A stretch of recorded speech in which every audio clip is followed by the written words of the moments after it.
Well, look, the president's the leader. He's the final decision maker. That's an easy one. What does he want? I think we'd like to go back, as I mentioned earlier, we'd like to go back to where we were a month ago, where we had a very good basis. We had progress, not completion, mind you, not completion, but we had good progress on IP theft and ownership of companies and forced transfers of technology and agriculture, tariff and non-tariff barriers coming down, non-farm barriers coming down, cyberspace, hacking, and perhaps most importantly, enforcement. Now, that was not a completed deal. There was more work to be done, but it seemed like a good enough beginning. So, as you recall, the president was willing to suspend tariffs on the $200 billion. When that fell apart and the Chinese walked away, then we had to make our views known by moving back to 25%. So, look, I can't predict precisely, Sully, but what I think the president is saying, and make no mistake, we are advisors, he's the decision maker, we can go back to where we left off as a decent, not perfect, but as a decent base, and then build on that base. That agreement wasn't completed. Maybe it'll never get completed. But that's certainly where we want to start. Now we have to see if the Chinese are willing to go back to that and build on that base. I don't know the answer to that. I don't think anybody knows the answer to that just yet. Larry, I want to get your take on what Wall Street is saying about whether or not the Fed should cut rates. It seems like Wall Street's coming around to the thinking of the administration that the Fed should, in fact, cut rates. And that change, that pivot really seemed to happen after the most recent weaker than expected jobs report. The odds of a rate cut in June went up. The odds of a rate cut in July went up. Wall Street seeing at least 2 cuts by the end of the year.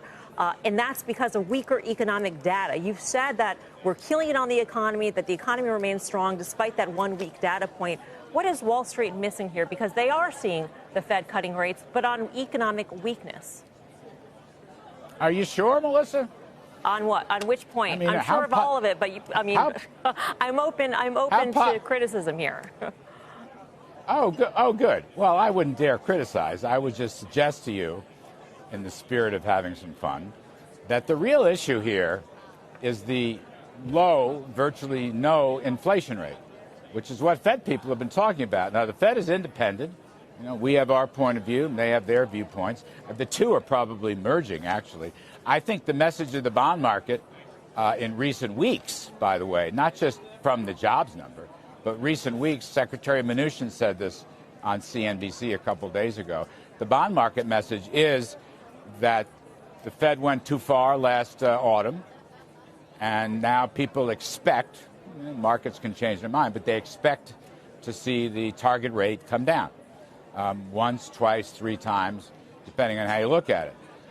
What I'm saying is, in a little bit of pushback, in the spirit of respect, is that I don't think it has to do with the economy. I think it has much more to do with the absence of any inflation, which the Fed has been concerned about. Second point is, we can think about insurance policies. Again, this is our view. I'm respecting the Fed's independence. If they're going to act, they're going to act on their own time. There's no pressure here, but, you asked the question. Globally, the economies look slow, and interest rates are very low, so we might want to write a bit of an insurance policy on that. I think the U.S. economy itself is in good shape. I'll maintain that view. But I don't know why the Fed had to go as far. I don't know why the Fed had to go as far as they went last, let's say, in the fourth quarter. I think they moved too far too fast. That's my view. That's President Trump's view. I think increasingly that's the bond market view. And I'm not impinging on Fed independence. They'll do what they're going to do on their own timetable. But that's my reading of the market. In the spirit of respect and friendship, I do remember a fine gentleman at 7 p.m. on this network talking about King Dollar. And yet the president tweeting out that the euro and, quote, other currencies are being devalued and that it's unfair to the U.S. Is the president calling for a weaker U.S. dollar, Larry? I think the president is very comfortable with a stable dollar. King dollar is my phrase. It still is my phrase. But again, I think the president is reasonably comfortable there, too. I think he's making a different point. And that is, we need to have some assurance, and you have G20 coming up and G7 after that, of world currency stability. That beggar thy neighbor policies using cheap money, devaluing currencies, is not a good policy for any of these countries. It can hurt, it can help, you can go up and down on this a million different ways. How much of this is market forces?